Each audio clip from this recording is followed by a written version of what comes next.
চিন্তা করবেন না শিক্ষক শিক্ষিকারা এবং ছাত্রছাত্রীরা। যখন বিপদে পড়বেন আর কেউ না থাকলেও আমি আছি।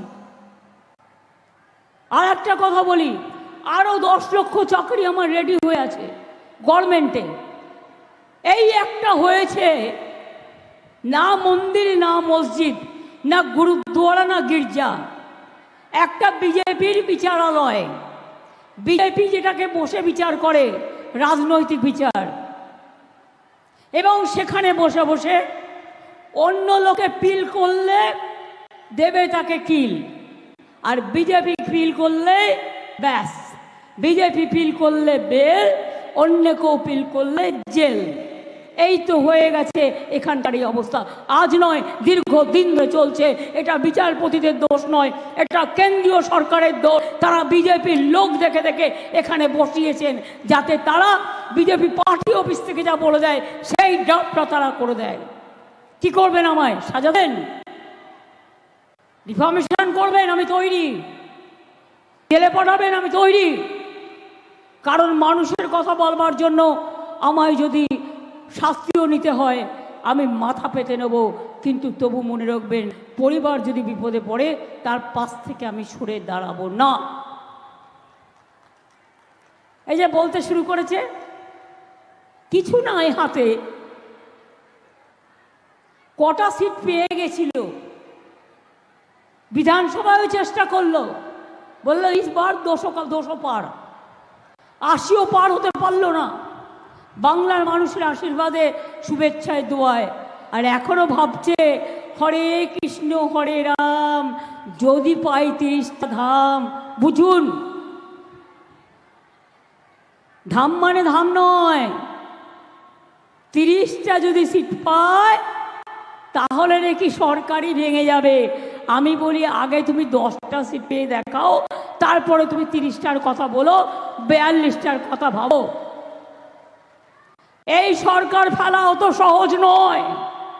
গোয়ার সরকার ফেলেছ, মহারাষ্ট্রের সরকার ফেলেছ, ঝাড়খণ্ডের সরকার ফেলতে গেছিলে, অনেক সরকার ফেলেছ, অরবিন্দকে জেলে আটকে রেখেছ, একমাত্র ট্রাইবেল মুখ্যমন্ত্রী হেমন্ত সোরেনকে আটকে রেখে দিয়েছ, আমাদের অনেক লেখা নেতাকে জেলে আটকে রেখে দিয়েছ। আমরা তোমাদের যদি চোখ রাঙানিকে ভয় পেতাম, তাহলে আজকে তৃণমূলটা ছেড়ে দিতাম। তৃণমূলটাই একমাত্র, মনে রাখবেন, মানুষের শক্তি। যারা মরে তবু ভয় পায় না, যারা লড়ে তবু আত্মসমর্পণ করে না, তারাই একমাত্র দল যারা বিজেপিকে হাঁটাতে পারে। বাংলায় কংগ্রেসের কি আছে? জিরো। ধরে নিরাওয়ার্কের খাতিরে ইন্ডিয়া জোট ক্ষমতায় এলো। ইন্ডিয়া জোটটা তৈরি করেছিল কে? আমি করেছিলাম। এবং আমি বলেছিলাম কংগ্রেসকে, তোমাদের অ্যাসেম্বলিতে একটাও সিট নেই, তাও আমি তোমায় 2টো সিট দিচ্ছি, তুমি 2টো সিট নিয়ে থাকো, আর ভোট কাটাকাটি রাজনীতিতে যেও না। কই শোনেনি তো? কেরালায় লড়াই হচ্ছে কংগ্রেস সিপিএমের, আর বাংলায় দস্তি হচ্ছে কংগ্রেস সিপিএমের। জলপাইগুড়িতেও জেনে রাখবেন, সিপিএম বাড়ি বাড়ি গিয়ে বলেছে ভোটটা বিজেপিকে দাও, ভোটটা বিজেপিকে দাও, ভোটটা বিজেপিকে দাও। কংগ্রেসেরও তাই, নিজে জিতবে না জানে খুব ভালো করে। বলছে অ্যাকাউন্ট ফ্রিজ করেছে তাই টাকা নেই। একটা অ্যাকাউন্ট ফ্রিজ করেছে, এটাও করা উচিত হয়নি, আমি এটাকে সমর্থন করছি না। তোমাদের টাকার অভাব, কংগ্রেসের টাকার অভাব। তেলেঙ্গানায় অত বড় খনির ওখানে ক্ষমতায় কারা আছেন? কর্ণাটকে কারা আছেন এখনো? জিতেছেন। ঝাড়খণ্ডে যৌথভাবে কারা আছেন? তামিলনাড়ুতে যৌথভাবে কারা আছেন? হিমাচলে গভর্নমেন্ট কাদের আছে? আমাদের তো একমাত্র বাংলা।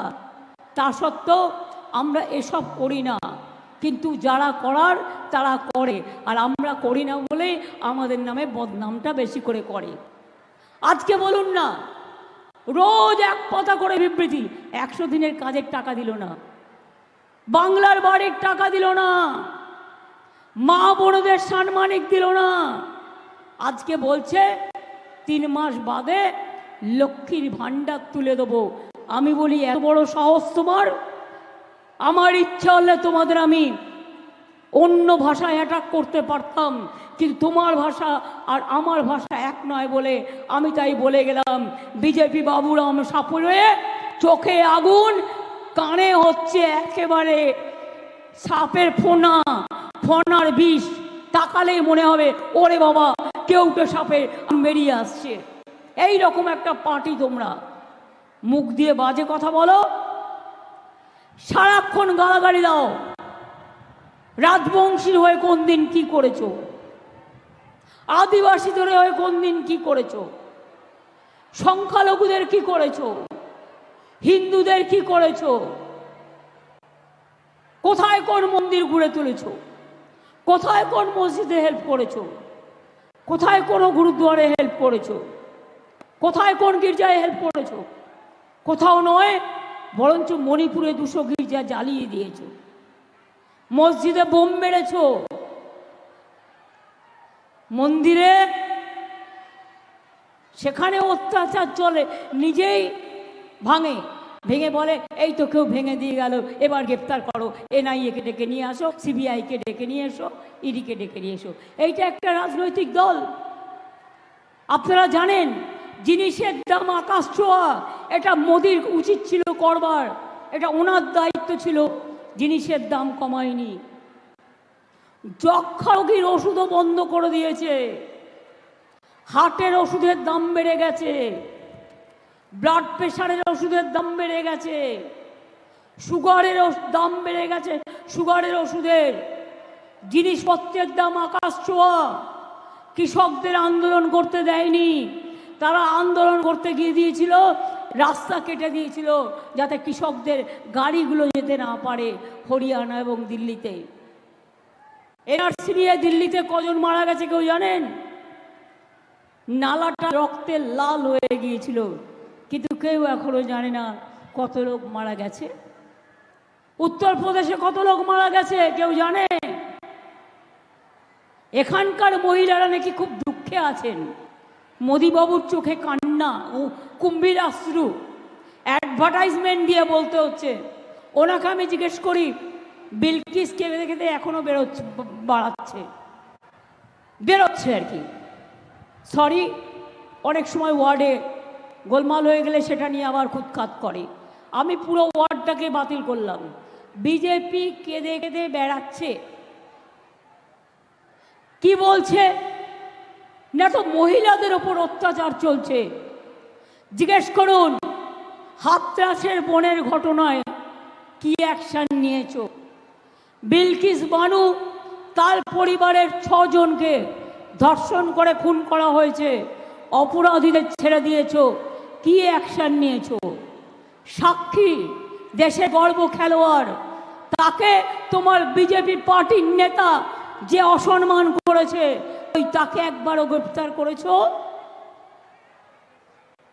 কাউকে করেছো? করনি। সন্দেশখালীর ঘটনা তোমাদের পরিকল্পিত রচনা। ইলেকশনের আগে এরকম 2-1টা ঘটনা ওরা ঘটায়।